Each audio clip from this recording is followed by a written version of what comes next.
Hi,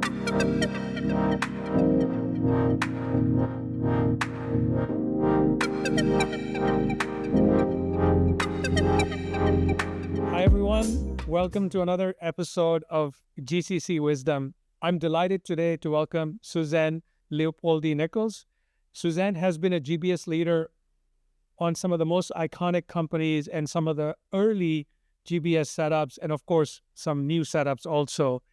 She's led GBS for Archer Daniels Midland, for UPS, and also for WPP. Suzanne, welcome.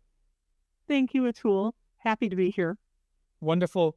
So that let's just get to the meat of it. The one question I'm often getting asked because of new setups is, hey, what are one or two things we should absolutely make sure we get right? And what is one mistake that could kill momentum in year one? What's your experience on that? Getting the mandate right and getting the governance right. A new GCC should be built around business outcomes, the enterprise already values, things like speed, control, digital capacity, and customer experience, not around the labor arbitrage or a local decision. The mistake that kills momentum in year one is really launching it as a cheaper delivery annex. That move may work, but it does not build trust or ownership or strategic relevance. Some companies don't have a GCC strategy yet. They have a location, a PowerPoint, and a lot of optimism. But optimism is not an operating model. Right. Don't let optimism be your operating model. Excellent. Make sure that you have a mandate, you have buy-in. Good points.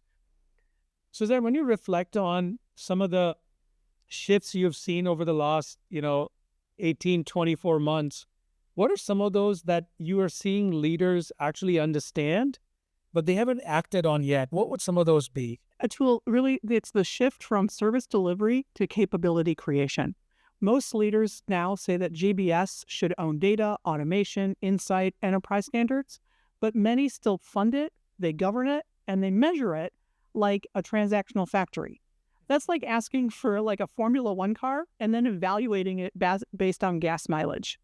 If the funding and operating model has not changed, the mindset has really not changed. Yeah, that's such a great point. If you it's like follow the money. If your funding and operating model doesn't change, how do you expect innovation and creativity? Okay, good point.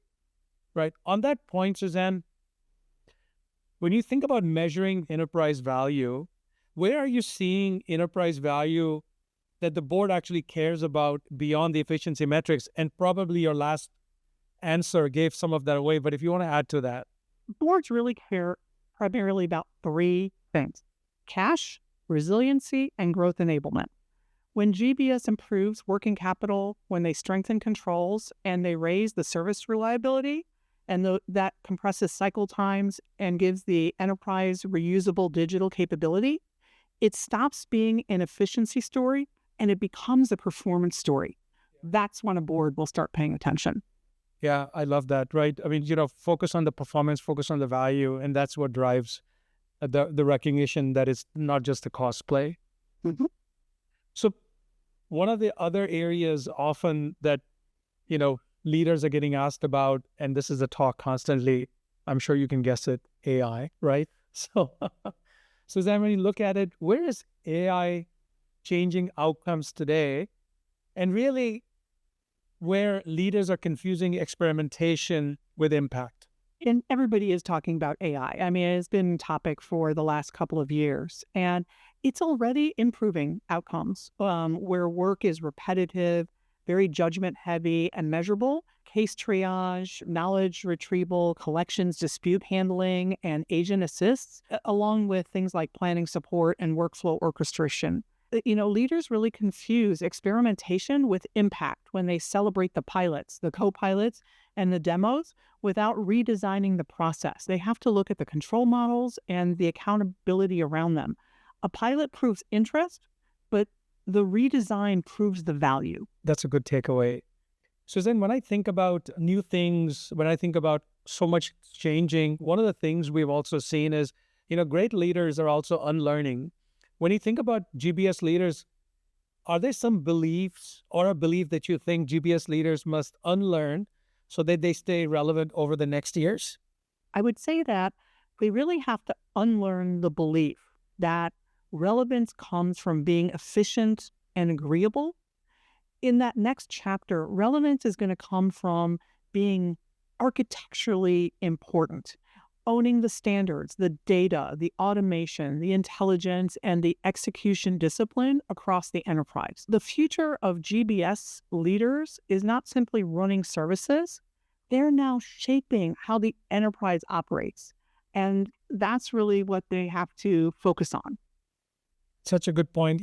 Suzanne, I was just talking to a leader who was a product leader at Nike and then recently at AT&T. And he was talking about the rule at Nike was learn the rules, follow the rules, break the rules. And that's how they seeded innovation. And I think part of what you're saying is, hey, it is okay to speak up. It is important for you to actually have a point of view, because as you start to unlearn certain things and you gain other things.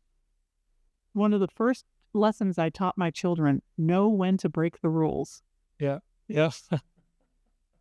Yeah, I've never believed in the saying that, don't fix what's not broken. I've never believed in that.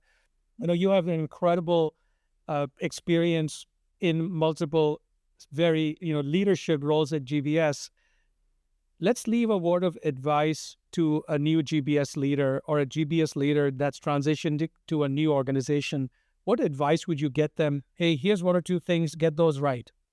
I think the most important piece for a new GBS leader to get right is partnership.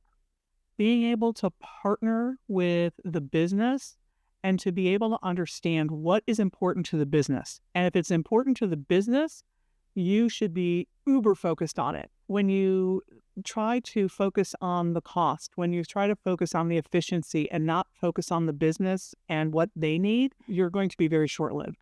Yeah. So I think, Suzanne, on that note, really good takeaway, right? Build partnerships with the business and make sure that you're looking at performance metrics towards the business beyond just cost. Suzanne, on that note, thank you so much for making time for us for this episode of GCC Wisdom. Thank you. My pleasure. Thank you, Atul.